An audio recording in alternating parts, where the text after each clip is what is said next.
Hello friends, ज्ञान दर्शन में आपका बहुत बहुत स्वागत है। दोस्तों, आज मैं आपके लिए राजस्थान उच्च न्यायालय क्वेश्चन सीरीज लेकर आया हूं। दोस्तों, हमने राजस्थान उच्च न्यायालय पहले डिटेल से पढ़ लिया था। आज दोस्तों हम क्वेश्चन डिटेल से करेंगे।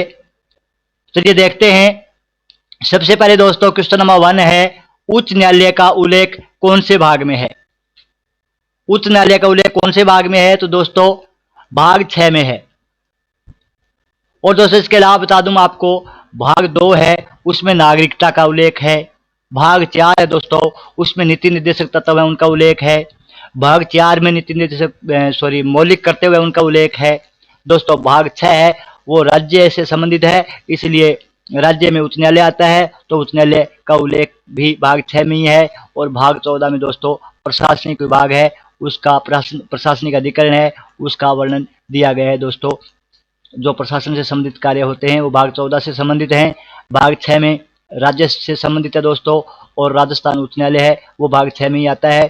भाग 4 है दोस्तों, वो नीति निर्देशक तत्व दिए गए हैं। भाग 2 में नागरिकता का उल्लेख किया गया है। सेकंड क्वेश्चन दोस्तों, आई होप आपको समझ में आया होगा। दोस्तों, संविधान के किस अनुच्छेद में उल्लेख है कि प्रत्येक राज्य में एक उच्च न्यायालय होगा? कौन सा अनुच्छेद यह कहता है कि प्रत्येक राज्य में एक उच्च न्यायालय होगा? तो दोस्तों अनुच्छेद 214, अनुच्छेद 214 है, उसमें उल्लेख है कि प्रत्येक राज्य में एक उच्च न्यायालय होगा। और दोस्तों अनुच्छेद 215 है वो अभिलेख न्यायालय का वर्णन करता है। अभिलेख न्यायालय से हमारा मतलब है कि कोई भी केस है तो वो दोस्तों साक्ष्य के तौर पर कोई जजमेंट दिया है, फैसला दिया है, उसको साक्ष्य माना जा सकता है। दोस्तों साक्ष्य के तौर पर यानी गवाह के तौर पर अनुच्छेद 215 है वो अभिलेख न्यायालय है। दोस्तों अनुच्छेद 216 की बात करें तो 216 में उच्च न्यायालय का गठन प्रावधान किया गया है। और 217 की बात करें तो 217 में दोस्तों नियुक्ति, मुख्य न्यायाधीश हैं और अन्य न्यायाधीश हैं, उनकी नियुक्ति और उनकी योग्यता का उल्लेख है। और नियुक्ति आपको पता है दोस्तों कि राष्ट्रपति के द्वारा की जाती है, और योग्यता है वो भारत का नागरिक हो और 10 वर्ष का न्यायिक पद धारण किया हो, यानी 10 वर्ष का अनुभव हो। क्वेश्चन नंबर 3 दोस्तों, संविधान के अनुच्छेद 214 के तहत राजस्थान के पहले उच्च न्यायालय का गठन कब हुआ? तो दोस्तों अनुच्छेद 214 के तहत राजस्थान के पहले उच्च न्यायालय का गठन कब हुआ? 29 अगस्त 1950, 48। दोस्तों यहाँ जुलाई नहीं है, यहाँ अगस्त है। तो राजस्थान के पहले उच्च न्यायालय का गठन 29 अगस्त 1949 को दोस्तों जयपुर में हुआ था। कहाँ हुआ था? जयपुर में। और फिर बाद में इसको जोधपुर स्थानांतरित कर दिया गया था। दोस्तों तो ये भी ध्यान रखना है आपको, राजस्थान उच्च न्यायालय है उसका गठन सबसे पहले 29 अगस्त 1949 को अनुच्छेद 214 के तहत जयपुर में किया गया। क्वेश्चन नंबर 4 दोस्तों, किस समिति की सिफारिश पर 1958 में उच्च न्यायालय जोधपुर हस्तांतरित कर दिया गया? तो दोस्तों पहले जयपुर में इसकी स्थापना हुई थी 29 अगस्त 1949 को, लेकिन 1958 में जो जोधपुर उच्च न्यायालय है स्थानांतरित कर दिया गया। पहले जयपुर में था, फिर जोधपुर में कर दिया गया। किस समिति की सिफारिश पर? तो दोस्तों वो है सत्यनारायण राव समिति की सिफारिश के आधार पर 1958 में उच्च न्यायालय जोधपुर स्थानांतरित कर दिया गया। उसके बाद दोस्तों राजस्थान उच्च न्यायालय की स्थायी पीठ की स्थापना 1977 में कहाँ हुई? तो दोस्तों राजस्थान उच्च न्यायालय की स्थायी पीठ, अगर स्थायी पीठ का नाम आ जाए तो वह है जोधपुर में। इसकी स्थापना जोधपुर में हुई 1977 में। और दोस्तों खंडपीठ की बात आ जाए तो वो है जयपुर में। तो स्थायी पीठ की स्थापना 1977 में जोधपुर में हुई। दोस्तों क्वेश्चन नंबर 6, राजस्थान उच्च न्यायालय खंडपीठ की स्थापना कब हुई? तो खंडपीठ की स्थापना दोस्तों 31 जनवरी 1977 को हुई थी। तो राजस्थान उच्च न्यायालय की खंडपीठ कहाँ है? जयपुर में है। इसकी स्थापना 31 जनवरी 1977 को हुई। दोस्तों हमारे चैनल को सब्सक्राइब करना और वीडियो को दोस्तों लाइक करना। वीडियो को आप लाइक कर दिया करो दोस्तों, ताकि आने वाली वीडियो है उसका आपको नोटिफिकेशन मिल जाए और हमें दोस्तों अच्छी वीडियो बनाने का मौका मिले। तो चलिए दोस्तों क्वेश्चन नंबर 7, वर्तमान में राजस्थान उच्च न्यायालय में मुख्य न्यायाधीश सहित न्यायाधीशों की संख्या कितनी है? तो वर्तमान में दोस्तों उच्च न्यायालय उसमें मुख्य न्यायाधीश सहित न्यायाधीशों की संख्या कितनी है? वो है 50, यानी 50 है दोस्तों। क्वेश्चन नंबर 8, मुख्य न्यायाधीश पर सर्वाधिक लंबी अवधि तक रहने वाले राजस्थान उच्च न्यायालय के मुख्य न्यायाधीश कौन थे? मुख्य न्यायाधीश पद पर सर्वाधिक लंबी अवधि तक रहने वाले राजस्थान उच्च न्यायालय के मुख्य न्यायाधीश कौन थे? तो दोस्तों वो थे कैलाशनाथ वांचू। इसमें ऑप्शन नहीं दिए दोस्तों, ये DS दवे है और भी मान सकते हो, लेकिन मैं आपको बता दूं कि कैलाशनाथ वांचू हैं, वो सर्वाधिक लंबी अवधि तक रहने वाले थे दोस्तों। और पहले थे वो हैं कमलकांत वर्मा। राजस्थान उच्च न्यायालय के प्रथम मुख्य न्यायाधीश दोस्तों कमलकांत वर्मा। और अगर बात करें लंबी अवधि तक रहने वाले थे तो वो हैं दोस्तों कैलाशनाथ वांचू। तो दोस्तों यहाँ DS दवे और यहाँ अमर सिंह राठौड़ मान लेना आप। तो दोस्तों ये कैलाशनाथ वांचू सर्वाधिक लंबी अवधि तक रहे थे। नेक्स्ट है क्वेश्चन नंबर 9, संविधान के भाग 6 में किन अनुच्छेदों में अधीनस्थ न्यायालयों के गठन का प्रावधान है? तो दोस्तों भाग 6 में, ये तो हमने पढ़ लिया था ऊपर कि भाग 6 है, उसमें उच्च न्यायालय का गठन का प्रावधान है। और किस अनुच्छेद में अधीनस्थ न्यायालय हैं उनके गठन का प्रावधान है? अधीनस्थ न्यायालय दोस्तों डिस्ट्रिक्ट के जो लेवल होते हैं, जिला पर मुंसिफ मजिस्ट्रेट होती है, उनको दोस्तों अधीनस्थ न्यायालय बोलते हैं। जो उच्च न्यायालय के अधीन आते हैं उनको अधीनस्थ न्यायालय बोलते हैं। तो दोस्तों वो हैं 233 से लेकर 237 तक। 233 से लेकर 237 तक अनुच्छेद है, उनमें अधीनस्थ न्यायालयों का उल्लेख है। क्वेश्चन नंबर 10 दोस्तों, राज्यों में उच्च न्यायालयों की स्थापना या उससे संबंधित व्यवस्था में परिवर्तन करने का अधिकार किसे है? दोस्तों क्वेश्चन नंबर 10 हमारा, राज्यों में उच्च न्यायालयों की स्थापना या उससे संबंधित व्यवस्था में परिवर्तन करने का अधिकार किसे है? तो दोस्तों बताइए, आप सोचिए एक बार, फिर मैं आपको आंसर बता देता हूं। तो दोस्तों ये संसद को है, ध्यान रखना, ये संसद को अधिकार है कि कोई भी व्यवस्था में परिवर्तन करना है तो वो संसद करती है। समझ में आ गया हो दोस्तों? चलिए दोस्तों क्वेश्चन नंबर 11, राजस्थान उच्च न्यायालय के मुख्य न्यायाधीश की नियुक्ति कौन करता है? राजस्थान हो या कोई भी स्टेट हो दोस्तों, उच्च न्यायालय है, उसके मुख्य न्यायाधीश की नियुक्ति कौन करता है? तो दोस्तों कौन करता है? राष्ट्रपति करता है। ध्यान रखना, नियुक्ति आ जाए राष्ट्रपति करता है, त्याग पत्र देंगे तो राष्ट्रपति को देंगे दोस्तों। और सिर्फ शपथ है वो दोस्तों राज्यपाल दिलाता है, या राज्यपाल द्वारा कोई भी व्यक्ति है वो दिलाता है। तो उच्च न्यायालय के मुख्य न्यायाधीश की नियुक्ति कौन करता है? राष्ट्रपति करता है दोस्तों। और सलाह लेता है वो, ये बात जरूर है, अगर उच्च न्यायालय के मुख्य न्यायाधीश की नियुक्ति करनी है तो वो राज्यपाल से, और सुप्रीम कोर्ट है यानी उच्चतम न्यायालय है उसके मुख्य न्यायाधीश से सलाह लेगा दोस्तों। अगर अन्य न्यायाधीश है उनकी नियुक्ति करनी हो तो वो उच्च न्यायालय के मुख्य न्यायाधीश से भी सलाह लेता है। तो इतना ध्यान रखना है, अगर उच्च न्यायालय के मुख्य न्यायाधीश की नियुक्ति करती है तो वो होती है राष्ट्रपति के द्वारा, और राष्ट्रपति राज्यपाल की तथा दोस्तों सुप्रीम कोर्ट है उसके चीफ जस्टिस की सलाह लेता है। अगर अन्य न्यायाधीशों की नियुक्ति करनी है तो वो राज्यपाल से और सुप्रीम कोर्ट के मुख्य न्यायाधीश से तो सलाह लेता ही लेता है। उसके अलावा दोस्तों उच्च न्यायालय के मुख्य न्यायाधीश से भी सलाह लेता है। लेकिन इंपॉर्टेंट बात यह है दोस्तों कि इनकी नियुक्ति करता कौन है? तो वो करता है दोस्तों राष्ट्रपति। नेक्स्ट है दोस्तों क्वेश्चन नंबर 12 कि उच्च न्यायालय के न्यायाधीशों की पदावधि कितने वर्ष की होती है? दोस्तों कितने वर्ष तक अपने पद पर बने रहते हैं? तो दोस्तों उच्च न्यायालय के न्यायाधीशों की पदावधि होती है वो 62 ईयर्स होती है, यानी 62 वर्ष होती है दोस्तों। लेकिन इससे पहले भी ये अपने पद से त्याग पत्र दे सकते हैं। और दोस्तों अपना त्याग पत्र किसे देते हैं? ये अपना त्याग पत्र राष्ट्रपति को देते हैं दोस्तों। और अगर दूसरा मामला दोस्तों, अगर कदाचार का मामला हो, ये सिद्ध हो जाए कि दोषी हैं, तो दोस्तों राष्ट्रपति के द्वारा ये हटाए जा सकते हैं 62 वर्ष से पहले भी। लेकिन दोस्तों पदावधि है वो 62 वर्ष तक है, और निम्न है वो नहीं दे रखी दोस्तों। उसके बाद दोस्तों क्वेश्चन नंबर 13 है, राष्ट्रपति आवश्यकता अनुसार किसी भी उच्च न्यायालय में न्यायाधीशों की संख्या में वृद्धि कर सकता है। वह अधिकतम कितने समय के लिए अतिरिक्त न्यायाधीशों की नियुक्ति कर सकता है दोस्तों? तो दोस्तों कितने वर्ष के लिए वो वृद्धि कर सकता है? तो दोस्तों 2 वर्ष के लिए। राइट आंसर है 2 ईयर्स। तो दोस्तों अनुच्छेद 224 में ये प्रावधान है कि उच्च न्यायालय के न्यायाधीश हैं उनकी संख्या में वृद्धि कर सकता है, और अतिरिक्त न्यायाधीश हैं उनकी नियुक्ति कर सकता है। और ये नियुक्ति करने का काम है दोस्तों ये राष्ट्रपति करता है। तो राष्ट्रपति अपनी आवश्यकता के अनुसार किसी भी उच्च न्यायालय में न्यायाधीशों की संख्या में वृद्धि कर सकता है, और अतिरिक्त न्यायाधीश हैं उनकी नियुक्ति कर सकता है। कितने वर्ष के लिए दोस्तों? सिर्फ 2 वर्ष के लिए। तो दोस्तों नीचे सब्सक्राइब का बटन दे रखा है दोस्तों, तो चैनल को सब्सक्राइब करना, लाइक भी दे रखा है दोस्तों, तो वीडियो को लाइक करना और ज़्यादा से ज़्यादा शेयर करना। चलिए दोस्तों नेक्स्ट क्वेश्चन की तरफ चलते हैं। Question number 14।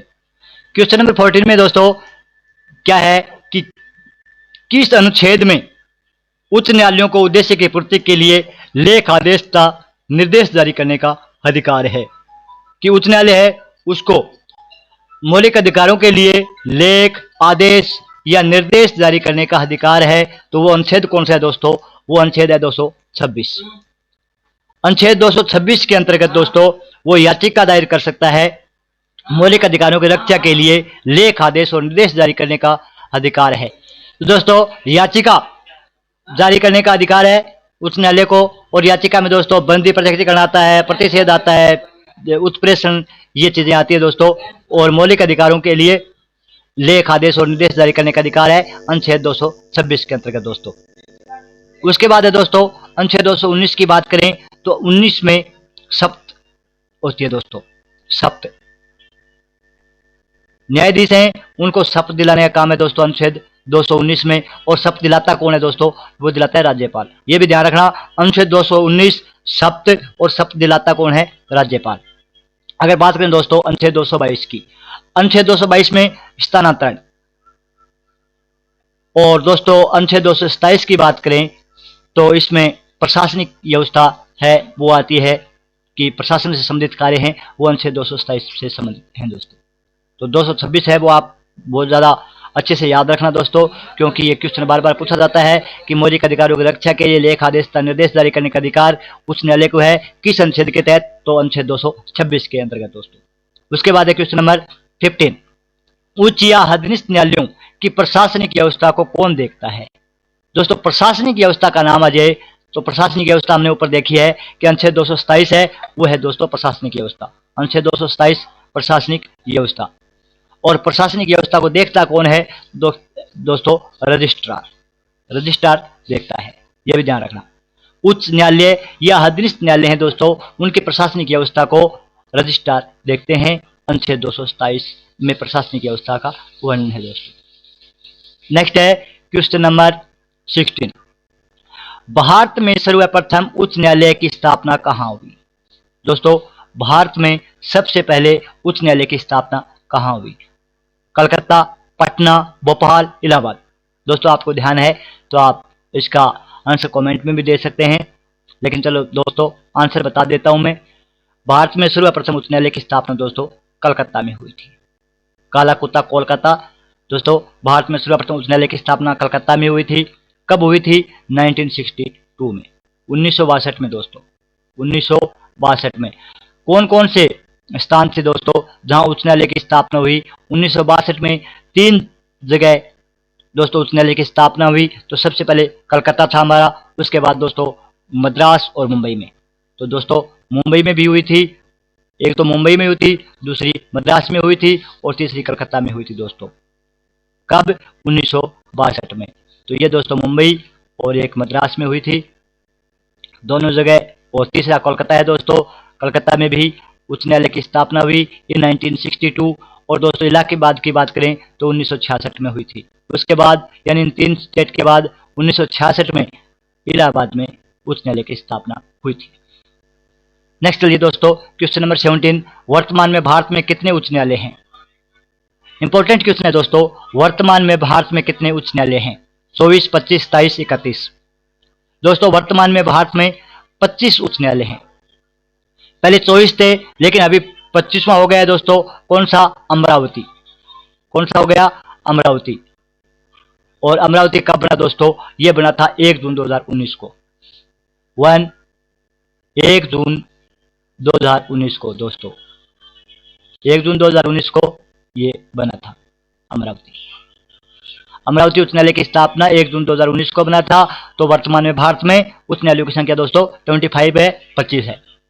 चलिए नेक्स्ट क्वेश्चन की तरफ। और दोस्तों अगर आपको वीडियो अच्छी लग रही है तो प्लीज लाइक करना दोस्तों। उच्च न्यायालय के मुख्य न्यायाधीश को शपथ कौन दिलाता है? मुख्य न्यायाधीश से शपथ दोस्तों मैंने आपको बता दिया कि शपथ राज्यपाल के द्वारा दिलाई जाती है। त्याग पत्र है वो राष्ट्रपति को दिया जाता है और शपथ है दोस्तों राज्यपाल दिलाता है। नियुक्ति भी राष्ट्रपति ही करता है। तो शपथ की बात आई दोस्तों तो राज्यपाल के द्वारा शपथ दिलाई जाती है और शपथ का उल्लेख दोस्तों अनुच्छेद 219 में है। शपथ का उल्लेख अनुच्छेद 219 में है। और दोस्तों इसके अलावा यह भी बता दूं मैं आपको कि अगर राज्यपाल किसी व्यक्ति को नियुक्त करता है तो वह भी उच्च न्यायालय के मुख्य न्यायाधीश को शपथ दिला सकता है। तो या तो राज्यपाल के द्वारा दोस्तों या राज्यपाल के द्वारा नियुक्त कोई भी व्यक्ति है वो शपथ दिलाता है। नेक्स्ट क्वेश्चन है क्वेश्चन नंबर 19, संविधान के अनुच्छेद 226। दोस्तों हमने 226 ऊपर पढ़ा था। 226 में याचिका दायर करने का, मौलिक कार्यों की रक्षा के लिए लेख, आदेश, निर्देश जारी करने का अधिकार था दोस्तों। तो संविधान के अनुच्छेद 226 के अंतर्गत उच्च न्यायालय द्वारा दिया गया निर्देश परिवर्तित किया जा सकता है। दोस्तों क्वेश्चन नंबर 19 किसके द्वारा परिवर्तित किया जा सकता है? राज्य सरकार के द्वारा। इंपॉर्टेंट क्वेश्चन है दोस्तों। राज्यपाल के द्वारा, विधि मंत्री द्वारा, उपयुक्त में से कोई नहीं। दोस्तों बताइए अनुच्छेद 226 के अंतर्गत उच्च न्यायालय द्वारा दिया गया निर्देश परिवर्तित किया जा सकता है किसके द्वारा? तो दोस्तों उपयुक्त में से कोई नहीं। इसको कोई परिवर्तित नहीं कर सकता दोस्तों। न तो राज्यपाल कर सकता है, न राष्ट्रपति, न राज्य सरकार कर सकती है। इसको कोई नहीं कर सकता दोस्तों, क्योंकि ये इनका अधिकार है, उच्च न्यायालय का अधिकार है कि वो मौलिक अधिकारों की रक्षा के लिए किसी को निर्देश, लेख, आदेश कर सकता है। नेक्स्ट है दोस्तों क्वेश्चन नंबर 20, किसी न्यायाधीश को एक उच्च न्यायालय से दूसरे उच्च न्यायालय में स्थानांतरित करने का अधिकार किसको है? तो दोस्तों एक उच्च न्यायालय है, उसमें न्यायाधीश उसको कहीं दूसरी जगह भेजना। मान लीजिए आप राजस्थान उच्च न्यायालय है, उसको हरियाणा उच्च न्यायालय में न्यायाधीश बनाकर भेजना है दोस्तों, या मुख्य न्यायाधीश बनाकर भेजना है। तो उसको स्थानांतरित कौन करता है, यानी ट्रांसफर आदेश कौन निकालता है? तो दोस्तों वो निकालते हैं राष्ट्रपति, भारत के राष्ट्रपति। दोस्तों याद रखना अच्छी तरह से, यानी ट्रांसफर है कौन करता है? भारत का राष्ट्रपति। अनुच्छेद 222 के तहत दोस्तों याद रखना 222 मतलब ट्रांसफर, टी से टी, टी से 222। तो भारत का राष्ट्रपति है दोस्तों, वो एक न्यायालय से दूसरे न्यायालय में किसी को भी भेज सकता है अनुच्छेद 222 के अंतर्गत। दोस्तों चैनल को आप सब्सक्राइब करना और वीडियो को लाइक करना। दोस्तों हम चलते हैं लास्ट और नेक्स्ट क्वेश्चन की तरफ। दोस्तों लास्ट क्वेश्चन है, उच्च न्यायालय के न्यायाधीशों के वेतन और भत्ते दिए जाते हैं।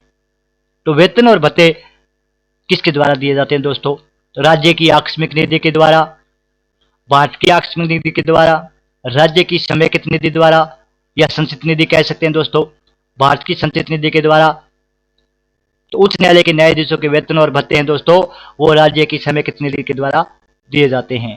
राज्य की समेकित निधि पर पारित होते हैं दोस्तों, और ये संसद विधि द्वारा निश्चित किए जाते हैं अनुच्छेद 221 के तहत।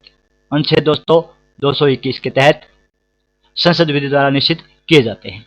और वर्तमान की बात करें दोस्तों तो न्यायाधीशों के वेतन हैं, अगर राजस्थान की बात करें तो राजस्थान के जो चीफ जस्टिस हैं, मुख्य न्यायाधीश हैं, उनका वेतन दोस्तों 2.5 लाख रुपए है, 2.5 लाख रुपए। और अन्य न्यायाधीशों की बात करें तो 2.25 लाख रुपए दोस्तों। अन्य न्यायाधीशों की बात करें तो 2.25 लाख रुपए है। और अगर भारत की बात करें दोस्तों, भारत के सीजीआई की बात करें कि कितना वेतन है, तो उनका दोस्तों जो मुख्य न्यायाधीश हैं उनका वेतन 2,80,000 रुपये है दोस्तों, और जो अन्य न्यायाधीश हैं उनका वेतन 2.5 लाख रुपये है दोस्तों, याद रखना।